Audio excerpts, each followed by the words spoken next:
रंभा गोटे ऐतिहासिक ओडिशार स्वाधीनता माने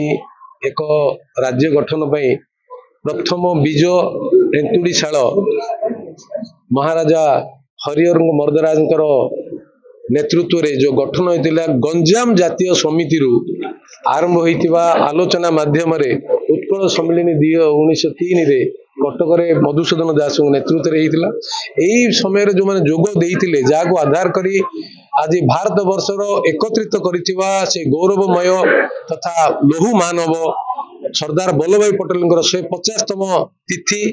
बिरसा मुंडा 150तम जन्म तिथि आज जन्म नवेम्बर 15 तथा बंकिम चटर्जी 150तम वर्ष तिथि जन्म तिथि आमे समस्त सर्व भारत रे भारत सरकार तरफ पालन करा जाउची। आज रंबाटारे बहु आडंबर लोकंर सहयोग लोकंर इनवॉल्वमेंट रे ए कार्य को संपादन आरंभ संपादन होईची। रंभावासी को जिला प्रशासन नेतृवृंद आमर अंचल गणमाध्यम प्रतिनिधि समस्त को धन्यवाद देवी जे कार्य को वार्ता माध्यम आत्मनिर्भर भारत स्वदेशी चिंता तथा आमर एकता वार्ता जो 560 खंड गड़जात अंचल को भारत वर्ष एकत्रित करथिबा जो लौह मानव एक जो एकता आम आज पाइचे को आम श्रेय दबा से मानव महान आत्मा आम समस्त भीतर प्रेरणा दऊ आम भीतर एकतार उत्स जागृत करू आम भारत पृथ्वी पृष्ठ श्रेष्ठ राजनीतिक स्पिरिचुअल आध्यात्मिक तथा आर्थिक क्षेत्र रे सबु क्षेत्र रे श्रेष्ठ हो ये आशा प्रधानमंत्री जो रही आम भितर आशाटा जागृत हो। रंभा जातीय आंदोलन रे ओडिशा प्रदेश गठन रे जति भाग नहीं भारत को स्वाधीनता करने जगह दायित्व नहीं रंभा पैलेस रे ओडिशा को भारत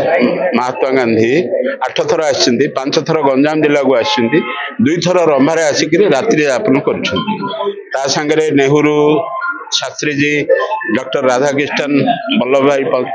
सबस्ते आसिक रंभारे आतिथ्य नहीं 1902 मसीह रंभा पैलेस रे एक बैठक हुई ओडिशा प्रदेश गठन पाई जो रूपरेख नहीं थिला ताहा 1903 रे गंजाम समिति ना दिया जाए बरहमपुर रे तापरे 3 रे हला एवं 3 बरहमपुर रे जो गंजाम समिति रो मीटिंग हला सेठे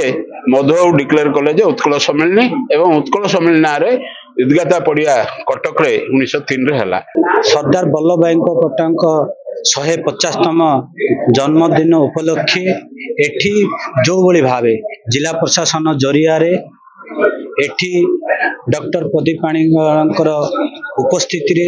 एठी सबोली भावे रंभा सहर गंजाम ब्लॉक रु आसथिबा समस्त स्कूल रो छात्र छात्री माने जो बड़ी भावे आम समस्त एकता है जो बड़ी एक पदयात्रा आपण माने देखिथिबे समस्त मन रे एक इच्छा शक्ति थिला जो बड़ी भावे पदयात्रा हैला एठी कहिला बेले आज जो रंभा सहर कथा कहते रंभा सहर रे एठी जो बड़ी भावे आमर भारत वर्ष प्रिय प्रधानमंत्री रंभा खलिकट चिलिका मझिरे एठिकार बहुत बड़ एक पर्यटन स्थली हबार स्थिर चली एठी जो बड़ी भावे समस्त आयोजन करते जिला प्रशासन हो ब्लॉक हो तहसिल विभाग हो एटी समस्त को मो तरफ अभिनंदन धन्यवाद जनाऊँ। एकता यात्रा जोटा प्रधानमंत्री प्रयास सारा भारत होउची देश रे शह शह हजार हजार स्वाधीनता संग्रामी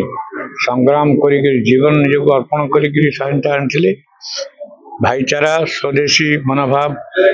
एवं जातीयता को आपण को प्रोत्साहन देवाई एवं प्रेरणा आने लोक मन रे यात्रा होउची सरदार पटेल लौह मानकर 150तम जन्म जयंती एवं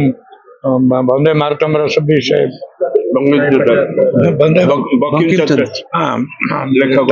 वंदे मातरम जो 150तम जयंती ये अवसर में रंभा को पचा जाता रंभा होउची ओडिशार एंतुड़ीशाल ओडिशा गठन एंतुड़ीशाल जोठी ओडिशा एकत्रीकरण आंदोलन भित्तिभूमि पड़ता ये माटी धन्य ये पवित्र माटी आज आम जोग देकर कार्यक्रम करूँ सहरवासी को समस्त धन्यवाद। आम सहित विजय बाबू सुखिया भी थे, सुभाष चंद्र पांडव पूर्वतन नगरपाल थे, पृष्ठी बाबू थे, समस्त रही कलेक्टर MP MLA समस्त धन्यवाद दूँ।